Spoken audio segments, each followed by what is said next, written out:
Está no ar mais um programa Atmosfera do Direito. Eu agradeço a você por ter acessado mais uma vez esse programa, que está disponível no YouTube, youtube.com/programa Atmosfera do Direito. E eu tenho que ser muito sincero, eu não trabalho esse programa sozinho. Há toda uma equipe por detrás desse programa, nos bastidores, e essa equipe tem como objetivo único, não é o objetivo primordial, é o objetivo único, levar você que está do outro lado da telinha conhecimento jurídico. E hoje eu tenho que fazer uma confissão, e essa confissão vai ficar registrada. O entrevistado do programa de hoje, pelo fato de ser muito conhecido, ele dispensa maiores apresentações. Mas eu me permito dizer o seguinte: eu não vou ter tempo para apresentar o entrevistado do programa de hoje conforme ele merece, mas eu me permito dizer que no curso de Direito ele é professor das disciplinas Filosofia Geral, Filosofia do Direito, Direito Processual Civil. Você acha que acabou? Ainda leciona em Ciência Política e Direito Constitucional, além, é claro, de ser o atual coordenador do curso de Direito da Faculdade Docto em Leopoldina, Minas Gerais. Estou me referindo ao meu amigo, querido professor João Fernando Vieira da Silva. Professor João Fernando, conforme os nossos queridos amigos de casa já puderam perceber, hoje o programa, na verdade, vai ser de Silva para Silva. É verdade. Suas considerações iniciais, muito obrigado pela presença, seja bem-vindo.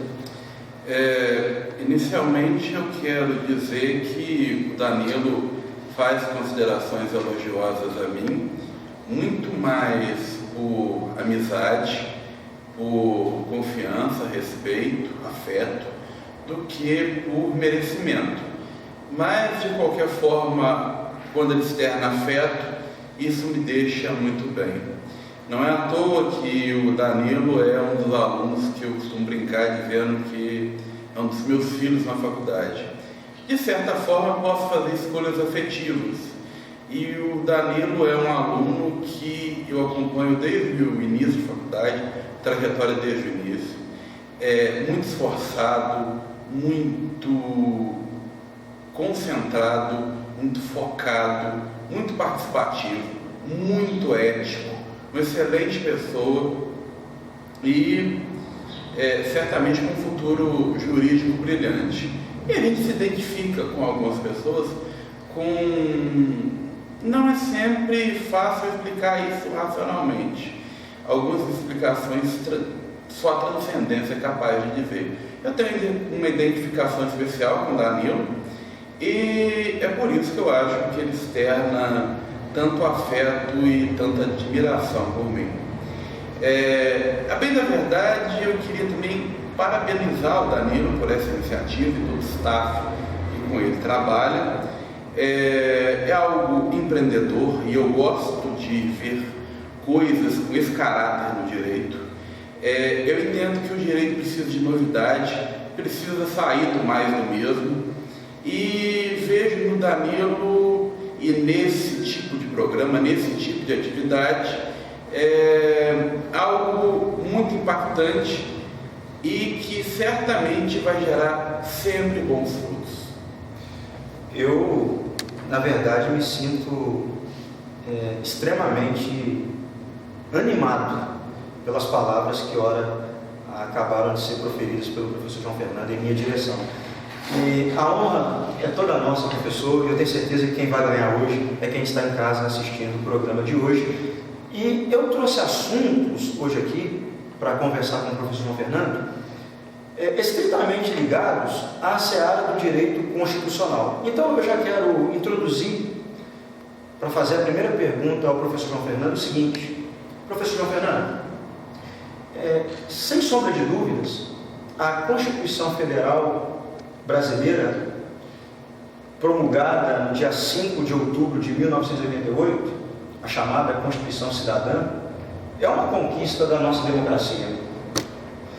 Inclusive, há um autor por nome Adriano Pilati que chega a dizer o seguinte sobre esta Constituição: ela é fruto do anseio popular, ela representa um diálogo entre vários grupos sociais e representa também o multiculturalismo, a pluralidade. O que eu quero saber é o seguinte: realmente a atual Constituição Federal Brasileira representa o anseio do verdadeiro detentor do poder, que é o povo? É muito boa sua observação sobre o professor Adriano Pilati, que é uma sumidade em ciência política, direito constitucional, e trabalhou intensamente na Assembleia Constituinte, o poder constituinte originário da Constituição de 88. Ele era assessor parlamentar, e além de ter um conhecimento jurídico muito grande, tem um conhecimento político e histórico ímpar. O que é uma Constituição? Não existe um conceito certo do que é Constituição.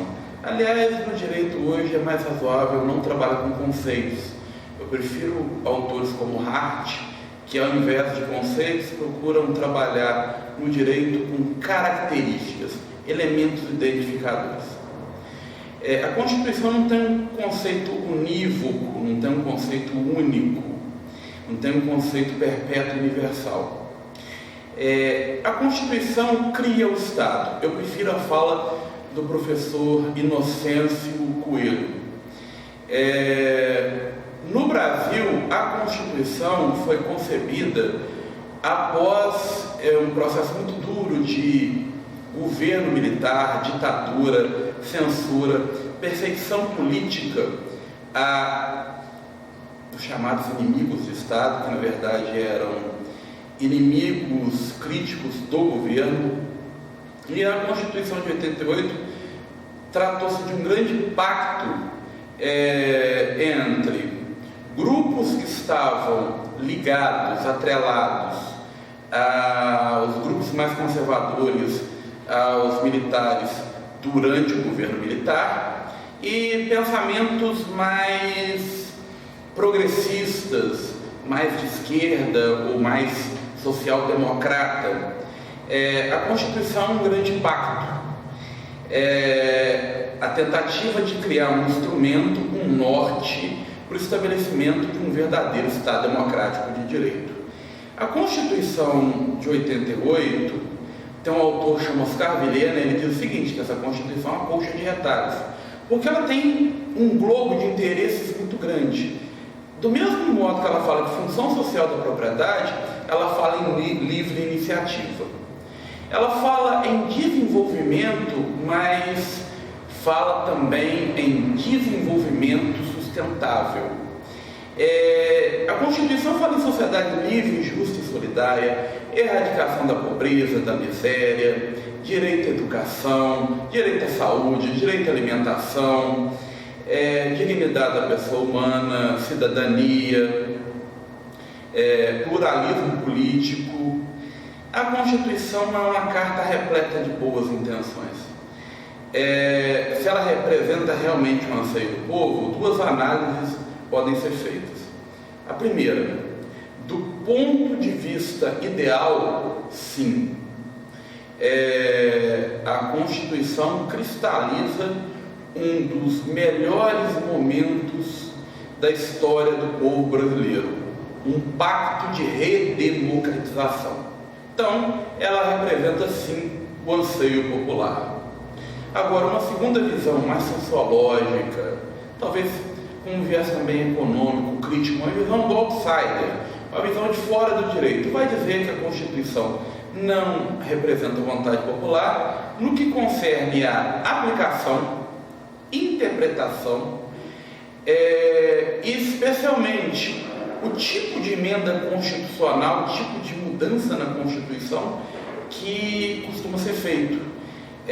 Os partidos políticos no Brasil ficaram opacos, são máquinas de poder, são instrumentos para que grupos privados cheguem ao poder, foram cooptados pelos grupos de pressão. O Estado, no Brasil, ele não é um Estado que pertence ao público, ele pertence a um grupo minoritário privado, aos grandes interesses transnacionais. E é lógico que nesse cenário o direito fica muito simbólico e perde em efetividade e credibilidade. Então, sim, lamento, mas a Constituição, enquanto aplicação, tem muito a crescer. Professor João, verdadeira aula que nós temos tido aqui hoje. Eu analisei com mais carinho, com mais cuidado, quando o senhor disse que a atual Constituição Federal Brasileira está repleta de boas intenções, o que de fato eu concordo com o senhor. Aprendi com o senhor, inclusive. Mas eu gostaria de saber o seguinte: uma das críticas que são feitas à nossa Constituição Federal é que ela está repleta de casuísmos, temas que nela não deveriam ser tratados.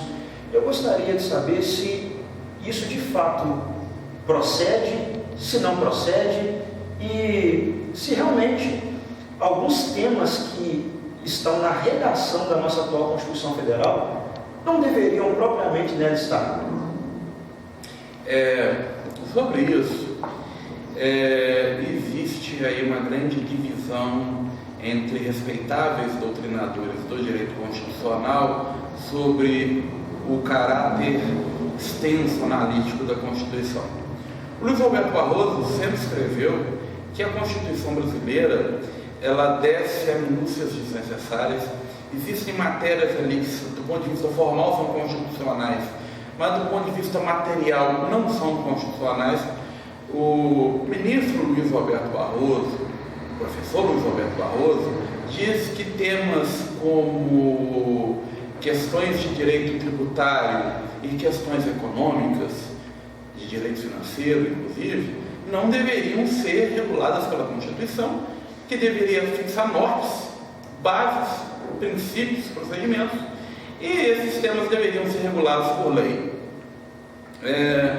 Concorda em certa medida com o professor Luiz Roberto Barroso, o professor Manuel Gonçalves Ferreira Filho, que escreveu um grande livro, inclusive, no ano de 1996, sobre a Constituição brasileira ser muito extensa, analítica demais, e isso atrapalhar a governabilidade, porque a Constituição abrange muitos temas que atrapalham, na visão de alguns doutrinadores, o livre fluxo de ideias e ideologias de governo, uma necessidade de uma dinâmica de Estado mais célere e mais eficiente. Eu respeito esses posicionamentos, são de autores que leio e admiro, mas particularmente tenho especial afeição a autores como Gisele Stadino, Adriano Pilati, José Ribas Vieira, Margarida Lacombe, autores que li bastante num determinado período da minha vida de pós-graduação, estrito senso. E mesmo autores didáticos que são um pouquinho negligenciados, porque são autores mais de concurso público. E qual o problema disso? Não vejo nenhum problema. Acho que gostar de direito constitucional pode começar com Pedro Lenza, com Natália Masson, com Rodrigo Padilha, com Marcelo Alexandrino, porque são figuras preparadas e são muito jovens, escrevem muito bem. Esses autores, mais os que eu citei anteriormente, vão dizer o seguinte: a Constituição é uma colcha de retalhos e ela tem que abraçar vários temas, ela tem que viver o multiculturalismo. E aí eu também lembro Peter Heberle, que diz que o verdadeiro intérprete da Constituição, a destinatária da Constituição, eu falei com uma sociedade aberta de intérpretes da Constituição. Então a Constituição tem que refletir o povo, ela tem que ter muitos temas. No Brasil, se não tiver escrito, não pega.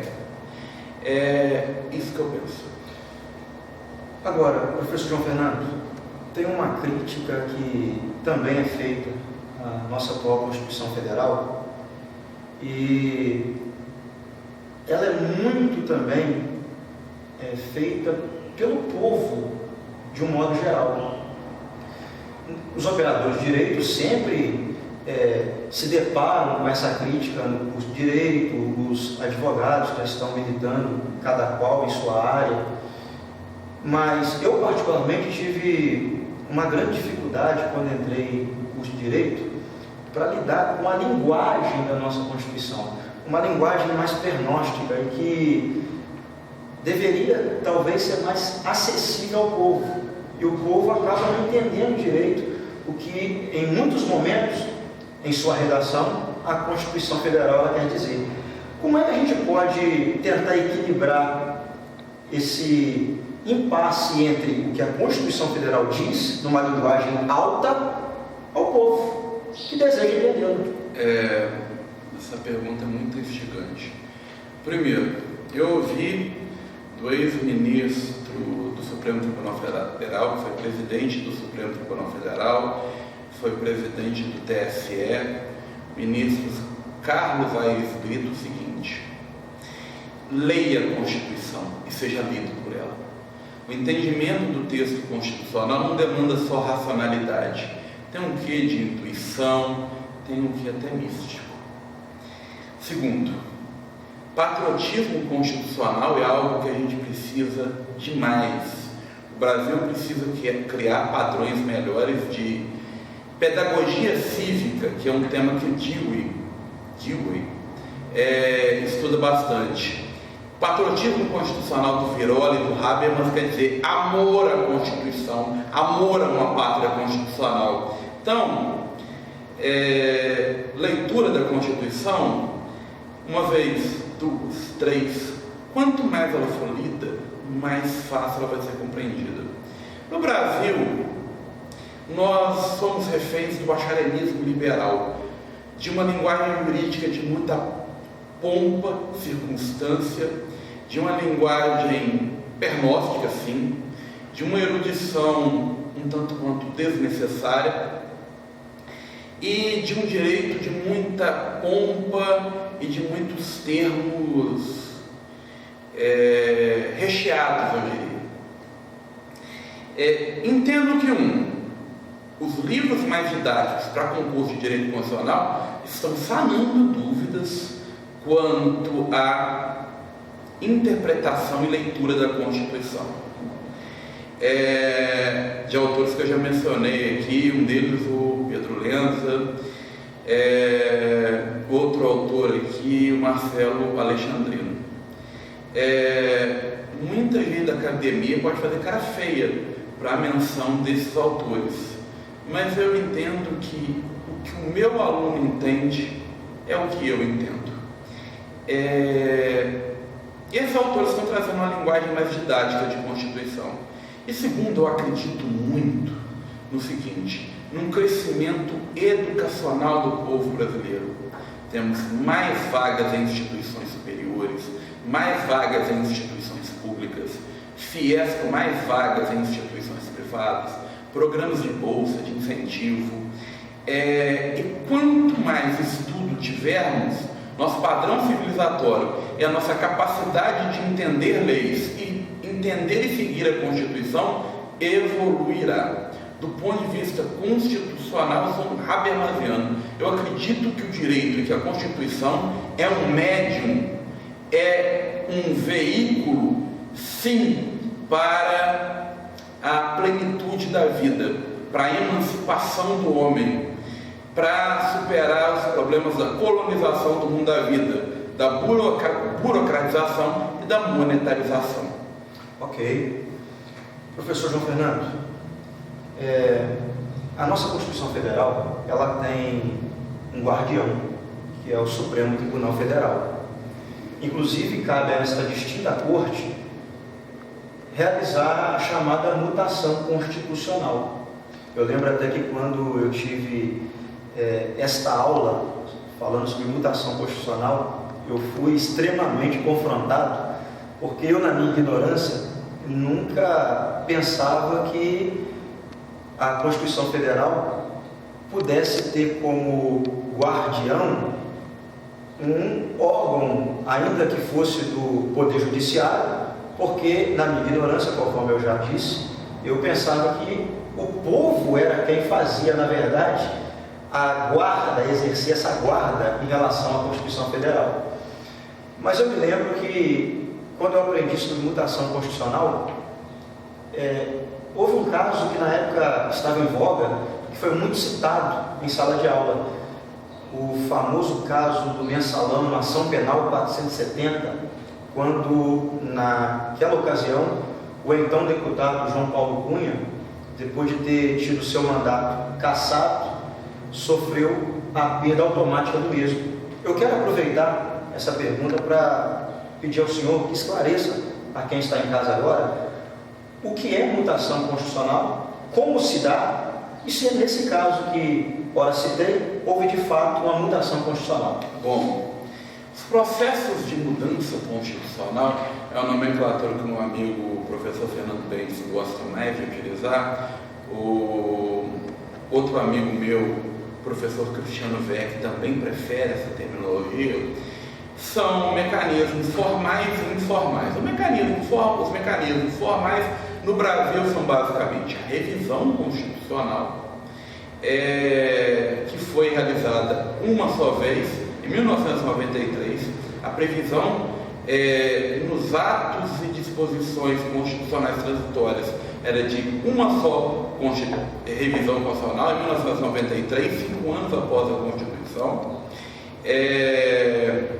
e as emendas constitucionais, que são reguladas no artigo 60 da Constituição. Não podem ofender cláusulas pétreas, essas expressas no artigo 60, parágrafo 4º. Não podem ser fixadas em estado de sítio, em estado de defesa e em momento de intervenção federal. E para alterarem a Constituição precisam de serem aprovadas por 3/5 em 2 turnos de cada casa legislativa, Câmara dos Deputados e Senado. Existe um processo informal de mudança da Constituição, que é a mutação constitucional, que não é feita necessariamente pelo Judiciário, mas é mais feita ou melhor utilizada pelo Judiciário. E aqui vai a necessidade de falar de judicialização da vida, da política, e também ativismo judicial e autocontenção do poder judiciário. Segundo o artigo 102 da Constituição, o Supremo Tribunal Federal, de fato, seria um guardião da Constituição. Agora, até que ponto? Até que limite? O Supremo Tribunal Federal é a última palavra em matéria de interpretação constitucional. Eu gosto muito de Thomas Jefferson, que diz que os mortos não devem dizer o contrário dos vivos.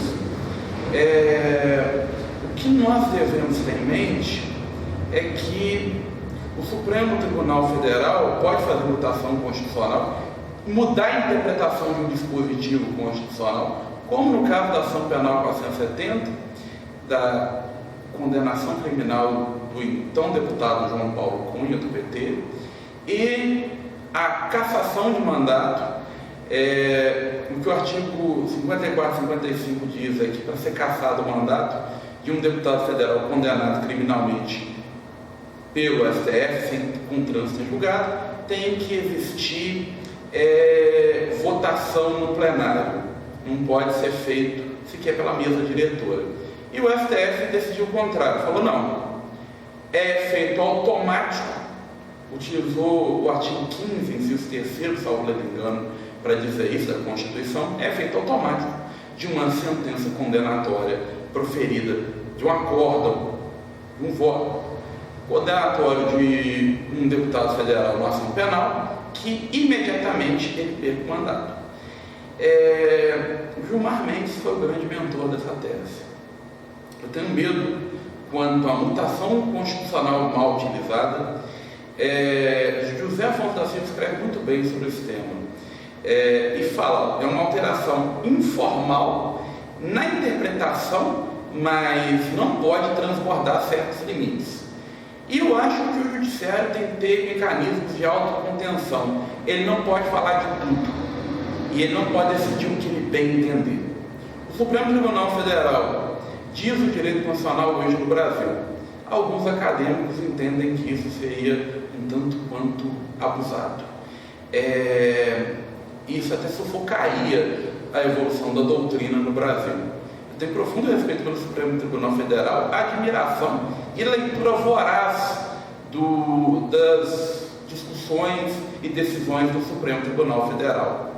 Mas entendo com calma que, alto lá, o Supremo interpreta uma carta política, então ele faz atividade política, ele resolve demandas que são levadas assim, ele não busca as demandas, mas o Supremo Tribunal Federal, ele não pode transbordar certos limites. É necessário ponderação e razoabilidade. Então, a mutação constitucional tem limites. Meu amigo, que pena que o nosso programa de hoje está chegando ao fim. Que pena. Na verdade, esse programa já ultrapassou as fronteiras de um programa que habitualmente existe por conta de entrevistas, e conseguimos mais uma vez no programa de hoje atingir o nível de transformarmos a nossa inicial entrevista em verdadeiro bate-papo esse que chegou a você, tem chegado a você até agora, através do professor João Fernando Vieira da Silva, sob forma de aula. Professor João, mas eu não posso deixar de te fazer uma pergunta. A gente vai terminar o programa, mas antes eu quero saber o seguinte: em quais hipóteses pode o chefe do Executivo Federal ser impeachmentado? Bom, impeachment. As hipóteses de impeachment são reguladas por lei. Basicamente, o impeachment sai de uma leitura do artigo 85 da Constituição. Do ponto de vista jurídico, estritamente jurídico, primeiro a gente precisa saber o seguinte: no Brasil não existe um instrumento chamado recall, que é o povo chamar o mandato de volta, como existe em alguns estados nos Estados Unidos. E dois, o impeachment, do ponto de vista jurídico, tem uma série de procedimentos e etapas que têm que ser seguidos de uma forma muito minuciosa. Do ponto de vista político, e aí o meu olhar de ciência política, vou entender que é ingenuidade crer que só o direito vai regular questões como a mantença ou não de um presidente da República. Do ponto de vista político, o impeachment fica factível quando mídia, vontade popular e manipulação de grupos de poder quer isto. A bem da verdade, do ponto de vista jurídico, e aí falando caso Brasil, acho até um absurdo pensar em impeachment. Do ponto de vista político, acho que essa ideia é uma ideia cada vez mais forte, e temos muito a temer. Muito a temer e muito a temer. Bom, eu vou ficando por aqui. Esse foi o nosso programa Atmosfera do Direito. Foi um prazer ter mais uma vez contribuído com você nessa jornada de sempre um aprendiz do muito que o direito tem a nos fornecer. E eu quero dar honra ao nosso querido professor João Fernando para fazer suas considerações finais e terminar o programa. Primeiro, parabenizar a iniciativa, porque eu gosto de um aluno proativo, eu gosto de um alunado participativo, e eu gosto de alunos que são sérios, são éticos, são competentes. Aliás, eu sempre quero lidar na vida com pessoas éticas. Em segundo lugar, dizer o seguinte: amem o direito constitucional. Ele é veículo de expressão verdadeira de vontades populares. E para quem quer passar, inclusive, em concurso público em prova da OAB, Lembre-se, direito constitucional constitui uma matéria de muitas questões. E quem sabe direito constitucional brinca com dogmática jurídica. Quem sabe direito constitucional flerta bastante com filosofia do direito, ciência política, e algumas matérias metajurídicas, a sociologia, a antropologia. Eu sou alguém que está estudando direito constitucional. Eu sou um mero estudante, eu sou um aprendiz. Eu acho que eu sou muito novo para falar que eu sei direito constitucional, tenho 37 anos. Se bem que essa questão de idade, o professor Vitor Nunes, ele tem 25 anos. E o que esse moço sabe de direito constitucional é barbaridade. Então não é a idade que vai determinar o conhecimento. A idade vai determinar o seguinte: a vontade de sempre saber mais, então uma postura humilde em relação ao direito, de leitura. Não ser contaminado por elitismos, por ideologias totalitárias, não se deixar contaminar pelo senso comum e, principalmente, pensar que o verdadeiro Estado democrático de direito é uma conjugação de direito, moral, política e ética. A minha vida enquanto acadêmico e profissional do direito é assim. Sempre pensando nisso e sempre tendo esse amor, o direito constitucional e a leitura incessante. É isso que eu tenho a dizer. Eu sei que sou um pouco improlixo, eu sei também que não adotei certamente tom didático e mais carismático e com mais humor que eu adoto dentro de sala de aula, mas a intenção é conferir muita seriedade a esse projeto do meu amigo Danilo. É um projeto muito bom e eu fico muito honrado em ter sido convidado para participar. É isso. Show.